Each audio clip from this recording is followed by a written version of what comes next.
Estamos en la comunicación iniciando el programa. El día de hoy domingo, ya 29 de agosto, solamente 2 días de cerrar este octavo mes del año con el analista político, además abogado constitucionalista y experto en otras menesteres legales, el doctor Víctor Hugo Quijada. Doctor Quijada, ¿qué tal? Buenos días, bienvenido a Política y Poder. ¿Cómo estás, Pedro? Buenos días. Un saludo a todos los televidentes. Doctor Quijada, a ver, un poco partamos por el tema del voto de confianza. ¿Usted vio que era previsible que le den la confianza al gabinete Bellido con todo lo que se hablaba del Congreso de la República?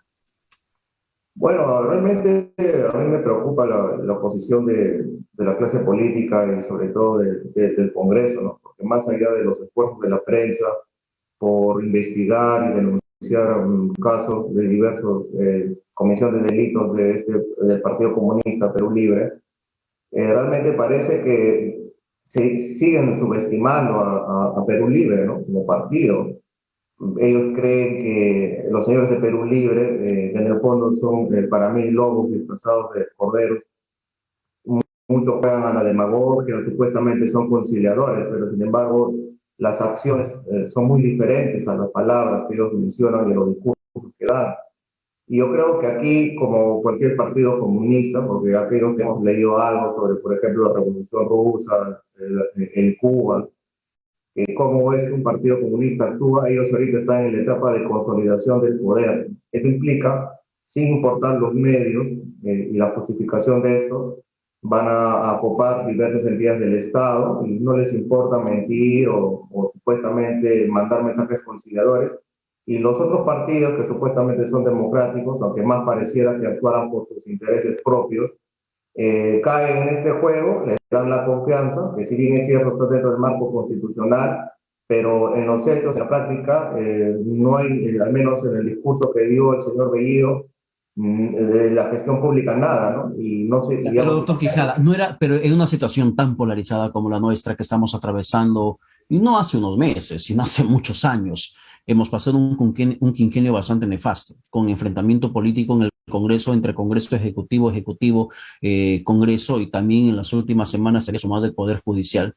¿No era necesaria darle la confianza a un gabinete, por más cuestionado que esté, para cumplir con lo que están pidiendo, que les dejen trabajar? ¿No era prudente esa decisión? en mi opinión, no, porque aquí hay un plan perverso de manejo del Estado y de las instituciones en esta primera etapa que ellos tienen. Lo que ellos están haciendo, ellos no son terroristas, ¿no? Porque lo que son sí son comunistas, son marxistas-leninistas y tienen un plan político atrás. Y lo que están haciendo es lo mismo que hizo Sendero en los años 80, ¿no?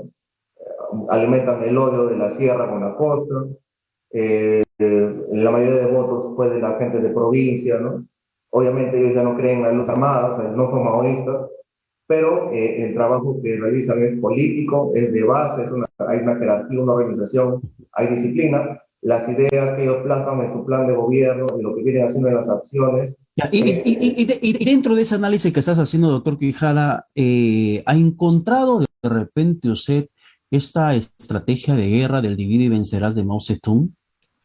Sí, evidentemente hay toda una aplicación de las tesis y teorías comunistas, marxistas, leninistas, respecto, digamos, a la forma como están ocupando, o sea, ya el campo de la ciudad, digamos, esa revolución popular, ahora ellos han optado por la vía democrática, han ganado este terreno desde ellos hace más de 10 años que vienen trabajando en el Perú, o sea, y recién se dan cuenta acá en Lima la clase política, económica, mediática, y recién le da importancia cuando ya están en el poder y no sabe realmente. Acá lo que falta es un tema de que no se sabe realmente, o sea, la gente que toma las decisiones, por eso yo siempre hago un llamado a que el Congreso asuma su rol de control político, es que no se sabe realmente cuáles son sus verdaderas intenciones, ¿no? Y esta supuesta revolución ellos lo están haciendo desde el punto de vista o sea, desde la vía democrática, Ya. pero están realizando todas las estrategias posibles y por haber, la victimización,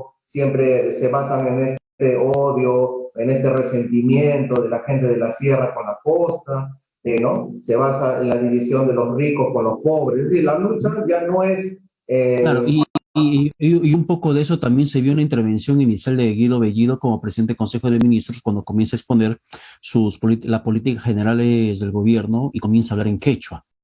Y no está mal. Es más, el quechua es un idioma, bueno, honestamente no lo domino, no lo hablo, no sé, de repente usted sí, pero el hecho de que no hables no implica que puedas ser intolerante. Eso es cierto. El Congreso hizo mal comenzando a gritar, a cuestionar por qué no se hablaba en castellano. No hubo una respuesta de respeto al idioma originario de nuestro país, que es el quechua. Pero más allá de todo eso, también no marca una división de clases, Es lo que ha correcto. hecho Guido Bellido al hablar en quechua, despedirse en quechua, para que justamente provocando esa reacción en la gente de indignación por la posición del Congreso de que no tiene un intérprete quechua, ¿no es parte de la estrategia de división lejos de la unión que estamos nosotros procurando en el país? A eso juegan ellos, pues, a eso juegan los comunistas, ¿no? A la división, ¿no? A alimentar los odios.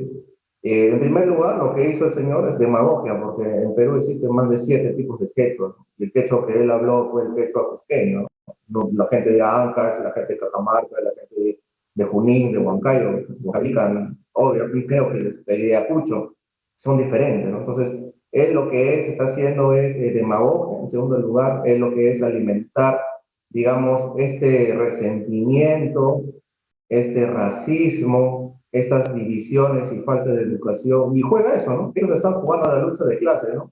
Ah, no quieren estar ahí porque ellos son los provincianos, ¿no? A los provincianos no les quieren dejar entrar en el poder. A los provincianos sí, pero la gente de Lima no. Entonces, eso es lo que ellos juegan, alimentan, y ese va a ser su arma y su herramienta para justificar todas sus acciones y para legitimarse en el poder. Entonces, por eso yo siempre digo, aquí el rol, la pelota está realmente en la cancha del Congreso. El Congreso es que dentro de sus facultades debe asumir su rol de control político. Si bien es cierto, le han dado la confianza, pero por ejemplo, en el discurso no se habló nada de metas, nada de objetivos, nada de cumplimiento de políticas nacionales, nada del acuerdo nacional. ¿Qué metas? ¿Cómo se va a medir eso? La gente no vive de la política. Claro, como dijo el ministro, perdón, como dijo el congresista Quiabra, pareciera ser que se lanzó un discurso en tiempos donde no hay crisis, no hay pandemia, no hay situación de desempleo y que todo estaba bien en el país, solamente cuesta era continuar con las políticas del gobierno. Sin embargo, usted dijo algo importante, la legitimidad que están buscando ante la población y que la están consiguiendo. Valga verdad, la están consiguiendo. Pero bueno fuera que se consigan a través de decisiones adecuadas y con la designación de ministros probos. Por ejemplo, leí el día de hoy comentarios sobre una publicación que ha hecho el diario Perú 21 sobre la vinculación del ministro de Trabajo Iván David, cuyo suegro termina siendo el principal responsable de esta matanza en Lucanamarca, que ha dejado 69 muertos. Es un atentado terrorista que no ha pasado desapercibido, forma parte de la historia de la lucha contra Sendero Luminoso en nuestro país, lo que se terminó perpetrando en Ayacucho. Sin embargo, esta vinculación documentada, investigación periodística, revelación que se hace, no ha generado estupor en la gente que sigue confiando en Perú Libre, porque consideran que es una información fraudulenta, falsa, y dicen, oye, ya, dejen de ser vendidos, no tienen mermelada, por eso critican al gobierno, ¿por qué no le dejan trabajar al ministro? El ministro, vinculado a través de un atestado con un atentado terrorista, termina siendo la víctima de un presunto ataque periodístico. Es la legitimidad que en estos momentos se están obteniendo, doctor Quijada. Sí, ellos lo que juegan mucho es a santificarse, a hacerse los pobrecitos, ¿no? Pobrecitos, ellos son serranos, ¿no? Los otros son los criollos, los españoles, y muchos juegan a eso, ¿no? Se creen refundadores de la República, y también creo que la derecha y parte de la prensa cae en error en tratar de calificarlos como terroristas, ¿no? Entonces, cuanto más se les califique como terroristas, más van a ellos a deslindar de eso y se van a justificar. Ellos son un grupo comunista y la lucha real que se tiene que hacer es desde el punto de vista político, ideología, desde el punto de vista constitucional, esto lo tiene que asumir, constitucional y legal lo tiene que asumir el Congreso, en su rol fiscalizador, de interpelación, de censura, de confianza, que en este caso, bueno, ya se le dio. Y sobre todo, acá lo que vamos a ver, la población tiene que estar muy atenta porque debemos ser vigilantes de que al menos lo que estos grupos que me han decepcionado a mí de Acción Popular y APP, ¿no? Que votaron en favor. Ya, a ver, doctor Quijada, dejemos esas situaciones de enfrentamiento social, porque valga en verdad es un enfrentamiento que se da entre los peruanos, y vayamos al ámbito constitucional, netamente constitucional, que también es su fuerte. El Consejo de Ministros Guido Bellido mencionó que si pretenden censurar a un ministro de Estado, él va a plantear cuestión de confianza. Ya sabemos que una cuestión de confianza podría implicar el cierre del Congreso. si en caso de que, por ejemplo, 2 veces consecutivas termina negándole la confianza, o 2 veces dentro del mismo proceso termina negándole la confianza. ¿Hasta qué punto esto es válido? Lo que menciona el presidente del Consejo de Ministros, Guido Bellido, ¿hasta qué punto es real? ¿Es viable que si le cuestionan, le interpelan primero y censuran a un ministro, puede plantear cuestión de confianza? Sí, es correcto, ¿no? Este procedimiento ya lo sabemos de memoria, con lo que pasó últimamente durante el gobierno del señor Kuczynski y el señor Vizcarra, ¿no? En donde ha habido también quizás un exceso de uso de estos articulados legales, ¿no? En donde incluso hay algunas personas que consideran que se le ha sacado la vuelta de la ley, ¿no? Con esta interpretación de esta resolución del Tribunal Constitucional que establece que es la negación fáctica, ¿no? En donde está legalmente y constitucionalmente validado el hecho de que al fin y al cabo el Ejecutivo interprete qué es y qué no es esta famosa denegación de confianza, que no necesariamente esto se lleva al plano de la discusión parlamentaria, sino basta algún hecho, como dice la resolución, fáctico, material, visible, de que no se le otorga la confianza y evidentemente tienen las de ganar el Ejecutivo, ¿no? Por eso es importante el rol del Ya, Congreso. por eso le digo, o sea, lo que dice el ministro Bellido no está fuera de la Constitución No entonces. está fuera de la Constitución, no Tiene la está fuera de la herramienta Constitución. Es lo constitucional para mismo que que el plantee señor cuestión de Vizcarra. confianza, pero ya, pero lo que quiero entender es cuáles son los mecanismos, los supuestos, por hablar en términos jurídicos, los supuestos que son válidos para plantear una cuestión de confianza. Que le quieran censurar a un ministro de Estado, eso le da facultad al presidente del Consejo de Ministros para que plantee cuestión de confianza por todo el gabinete ministerial. Sí, es correcto que sí se puede hacer, porque ellos lo que están entendiendo, o sea, de acuerdo a su perspectiva, el planteamiento que dieron, es de que uno, o sea, son todos o nadie, ¿no? Si no hubieran hecho cambios previos, y esto ya está avisado, ¿no? Ellos, a pesar que muchos partidos le pidieron cambios del gabinete a última hora, no lo hicieron. Entonces, para ellos se entiende que es o somos todos o no son nadie. Entonces, bajo esa perspectiva, esa interpretación que ya le van a dar es que si censurara al ministro de Trabajo, por ejemplo, que está cuestionado, mañana pasado lo van a censurar, lo van a interpelar y evidentemente van a plantear esta facultad de cuestión de confianza, ¿no? Y ahí iríamos ya por la primera, ¿no? Y seguramente por ahí. Entonces, de alguna manera lo ata de las manos al Congreso, ¿no? No existe una limitación legal respecto a cómo se debe interpretar, ¿no? Y posiblemente si es que plantearían esta cuestión de confianza con uno ministro, con otro ministro, o con el mismo presidente del Consejo de Ministros que tiene que ver con el gabinete entero, seguramente también acabará en el Tribunal Constitucional, ¿no? Para la interpretación debida, pero no existe ninguna limitación que no se pueda hacer. ¿Y hasta qué punto le entendió usted que es viable esta propuesta de varias bancadas del Congreso de la República de limitar la cuestión de confianza a la mera interpretación del Parlamento? Bancadas como Podemos, Avanza País, Acción Popular han presentado iniciativas en ese sentido para que puedan tener una mejor lectura de la cuestión de confianza siempre y cuando sea sobre la base de las políticas generales de gobierno. Si esto termina cobrando cuerpo en el Congreso, la modificación de la interpretación o de la aplicación de la cuestión de confianza, ¿de qué cosa podría verse privado el gobierno? Porque muchos analistas salieron y dijeron, oigan, si el Congreso aprueba esa modificación de la cuestión de confianza, se genera un desequilibrio de poderes. Es lo que mencionan. No, no es verdad eso, ¿no? Hay que recordar que todo esto debería reglamentarse, existe una resolución, que es un reglamento del Congreso, ¿no? En el cual se establecen los procedimientos. Yo no creo que este tipo de reformas tengan que ver con la misma Constitución, porque la Constitución se menciona lo que es la cuestión de confianza, pero las limitaciones de estas, si no lo hace el Tribunal Constitucional, el Congreso es un fuero político constitucional en donde se entran a discutir estas situaciones y sería importante que limiten, ¿no? Así como, por ejemplo, debieron haber limitado lo que es la incapacidad moral, tipos de incapacidad moral, que es lo que se discutió. Ahora ellos tienen esa potestad legal para poder interpretar y delimitar, ¿no? Porque justamente esta falta de limitación, estos vacíos que existen dentro de la Constitución, permiten el abuso y la interpretación antojadiza del Ejecutivo, del Legislativo, ¿no? Entonces, creo que sí debería discutirse este tema con más importancia y si no, eso va a tomar el primer constitucional. Y en el tema de la incapacidad moral, esto, por ejemplo, Digamos, no lo están tocando en estos momentos en el Parlamento. Quisieron hacerlo en el anterior Congreso que se fue hace solamente un mes atrás, pero no llegaron a un buen consenso para que se limite lo que es cuestión de confianza y lo que es en vacancia presidencial por incapacidad moral. Esta fórmula de la incapacidad moral para poder vacar a un presidente tendría que determinarse exactamente qué cosa es o tendría que cambiarse netamente a lo que implica la incapacidad mental, que por ejemplo es una causal de vacancia de un alcalde. Eso sí existe dentro de la ley orgánica de municipalidades. Un alcalde que tenga incapacidad mental o física permanente no puede ejercer la función pública. Pero cuando se habla de un presidente de la República, no te menciona incapacidad mental, sí te menciona incapacidad moral.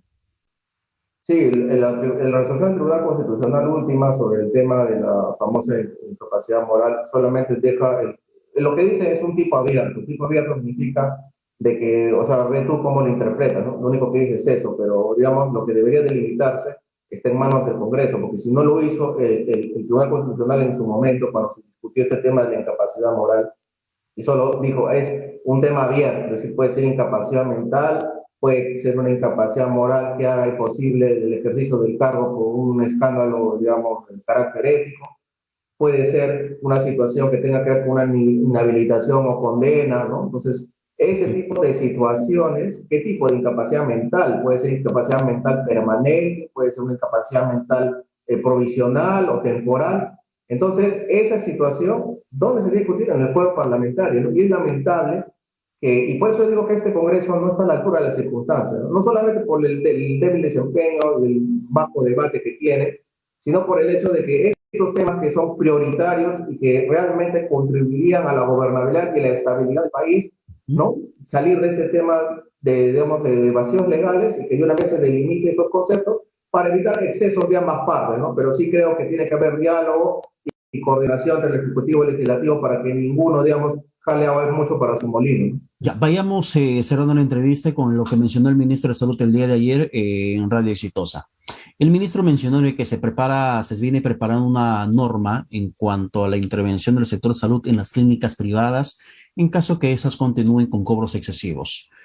Esto realmente puede ser viable porque capaz podría ser también materia de debate público y también de cuestionamiento constitucional. ¿Hasta qué punto el gobierno puede tolerar el libre mercado y hasta qué punto ya le corresponde intervenir para frenar esos cobros excesivos en las clínicas privadas? Bueno, el tema de la intervención de la actividad privada está contemplado en el Partido de Perú Libre desde el momento que se lanzaron en campaña. Hay una norma que sí establece en el caso de situaciones de emergencia, como pasó durante el tema del COVID, y bueno, seguimos en esta emergencia, sí se puede realizar una aplicación, digamos, subsidiaria del Estado respecto al control de las clínicas, ¿no? Y acuérdate que el señor Vizcarra estuvo a punto de hacerlo, pero digamos, hubo una negociación con las clínicas privadas y se llegó a un acuerdo, ¿no? Entonces acá no se trata de imponer situaciones que van a alterar totalmente el mercado y para, digamos, con un fin perverso de intervencionista, ¿no? Acá lo que se trata es tratar de, digamos, de reforzar, en este caso, por ejemplo, su salud, los organismos reguladores, los organismos que fomentan la competencia, como el de COPI, o sea, ese rol no lo hace una ley, ¿no? El rol de que el mercado se desempeñe de una manera correcta en favor del consumidor, del usuario, no es que tú con una ley vas a prohibir o aceptar algo, ¿no? En principio nosotros somos economía social de mercado y quienes cumplen ese rol de árbitro son estas instituciones reguladoras y agencias de competencia. Entonces, más bien es ahí en donde se tiene que reforzar este rol para evitar los cobros excesivos, para evitar los abusos del mercado, los monopolios, la publicidad engañosa, todo eso, ¿quién lo cumple en el sector salud? Su salud. Entonces, es ahí en que se tiene que reforzar esa función y no a través de una ley para justificar planes comunistas, digamos, disfrazados, ¿no? Claro, la Ley General de Salud, artículo 82, que es lo que tanto se difundió en la primera parte de la pandemia, justamente menciona lo que se está indicando, de que eso le faculta al gobierno, al ente rector en materia de salud de nuestro país, poder intervenir establecimientos privados para que pueda sostener la capacidad de respuesta ante la excesiva demanda de los hospitales. Caso de la pandemia, por ejemplo, no había hospitales suficientes para poder albergar a pacientes que necesitaban hospitalización. Los pacientes eran atendidos en los pasillos o en patios acondicionados. No había suficiente cama UCI. Lo que sí había disponibilidad, por ejemplo, en clínicas privadas. Y esto, mucho se cuestionaba, ¿por qué el gobierno, si tiene la ley a su favor, no intervenía? Y todos decían que es un tema de libre mercado. A la final terminó sucediendo lo que conocemos, negociación del gobierno para financiar a través del CIS el pago por el servicio que podían brindar a una persona que no tenía ningún tipo de seguro, ni siquiera el CIS, y dentro de esas instalaciones eran atendidas, cosa que tampoco terminó funcionando, terminó siendo letra muerta. Es lo que pasó. Por eso le decía hasta qué punto, le preguntaba por hasta qué punto es viable jurídicamente la intervención del gobierno en caso de que se termine perpetrando los cobros abusivos, como calificó el ministro Ceballos. Bueno, la limitación como tal no existe, pero hay, digamos, el único límite que podría existir es el tema de lo que está en la Constitución, ¿no? Que nosotros estamos en una economía social de mercado. Y esta ley va a contradecir y va, digamos, a debilitar el rol fiscalizador y sancionador de su salud, que es quien debe velar, por ejemplo, por las tarifas, ¿no? Si es que hay un exceso de abusos en el mercado, porque una clínica acá en el Polo te cuesta la consulta 500 soles y por Los Olivos está a 55 soles, digamos. No tiene sentido. Y digamos, y la misma especialidad. Igualmente, los resultados, digamos, o los análisis de laboratorio, por la molina está a 600 soles, digamos, un tema no sé, de glucosa, y por otras zonas está a 100 soles. Entonces, todos estos abusos y estas diferencias de precios sí tienen que ser vistos, no solamente en materia de salud, sino en todos los sectores económicos. Hay muchas diferencias, desde colegios que cuestan 5.000 soles hasta 60 soles.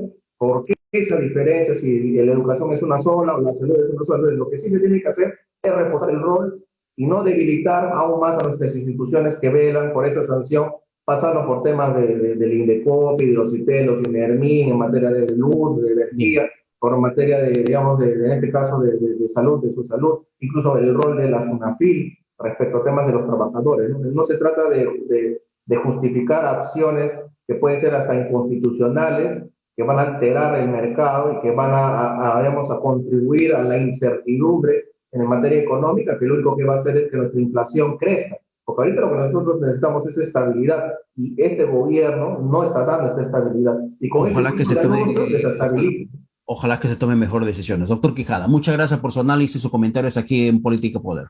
Que tenga buen día. Pero buenos días. Que tenga buen día, buen domingo. Son las 9 de la mañana con 29 minutos. Vamos rápidamente a la pausa y regresamos para seguir hablando de política y de lo que está pasando, sobre todo con el secretario general de Perú Libre, Vladimir Cerrón. Volvemos.